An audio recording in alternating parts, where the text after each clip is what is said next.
বন্ধুগণ নমস্কার। প্রথমে আপনাদের আমি অনুরোধ করব আপনারা আমার চ্যানেলটি সাবস্ক্রাইব করবেন, ভিডিও লাইক এবং শেয়ার করবেন।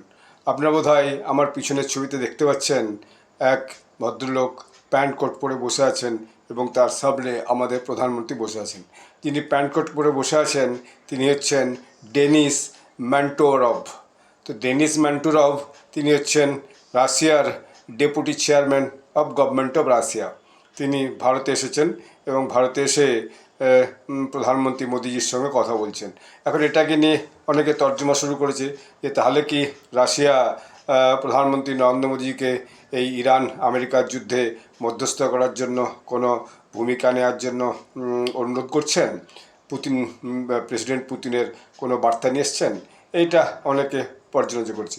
তো এখানে মোদি যেটা লিখেছেন সেটা আমি আপনাদেরকে বলছি যে তিনি এই যে লেখাটা ডান দিকে আছে দেখছেন, ওই লেখাটাতে তিনি কি বলেছেন। তিনি বলেছেন, I was please to meet with Denis Manturov, the first deputy chairman of the government of Russia.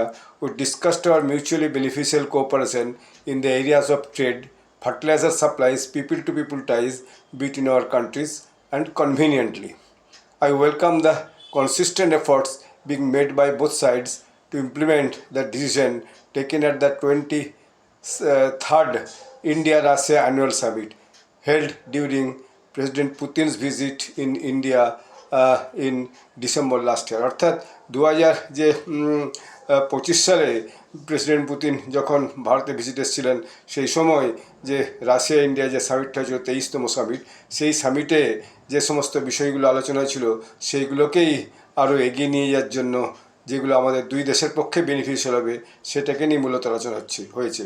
তার মধ্যে আছে ট্রেড, বিজনেস, ফার্টিলাইজার সাপ্লাই, হচ্ছে সার সাপ্লাই, চাষবাসের জন্য যেটা লাগবে, এবং কানেক্টিভিটি, দুই দেশের মধ্যে যোগাযোগ, আর পিপল টু পিপল টাইজ, অর্থাৎ এক দেশের মানুষ এক দেশে আসবে, এক দেশের মানুষ এক দেশে যাবে, এইরকমই একটা বিষয়।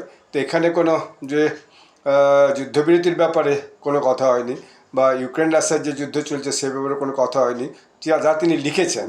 এরপর ইনহাউস দ্য ডোর কী হয়েছে সেটা তো কেউই প্রকাশ্যে বলেননি, বা এখনও পর্যন্ত সেটা সামনে আসেনি। যদি সেরকম কিছু হয়ে থাকে অবশ্যই আগামী দিনে সেটা সামনে আসবে, তখন আমি সেই আপডেটটা আপনাদেরকে আবার জানাবো। ধন্যবাদ।